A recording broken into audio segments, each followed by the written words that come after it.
अरे वाह, क्या सेंचुरी है, हैं?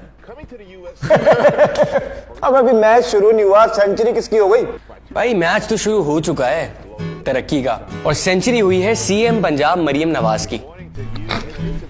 बहुत बड़ा फैन लगता है। बहुत बड़ा। यार मैं फैन था तो नहीं, लेकिन अब हो गया हूँ, क्योंकि जब से देख रहा है कि कैसे पंजाब में महंगाई में कमी आई है, आटा चावल और गोश्त की कीमतों में एक वाजे फर्क है, तो बॉयज आंखें बंद करके अब कोई फायदा नहीं है। ऐसे कह तो ठीक रही है। क्या ठीक कह रहा है? अगर ये सब कुछ है तो हमें क्यों नहीं दिखता भाई? हाँ हमें क्यों नहीं दिखता? भाई आंखों से पट्टी उतारोगे तो दिखेगा ना।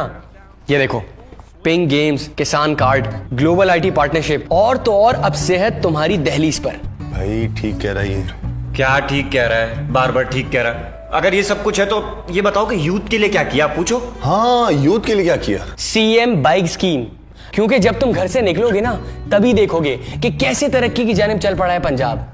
मैं तुझे कह रहा हूँ ना, ठीक कह रहा है वो। वैसे यार अगर ये सब कुछ किया है तो सेंचुरी तो हुई है।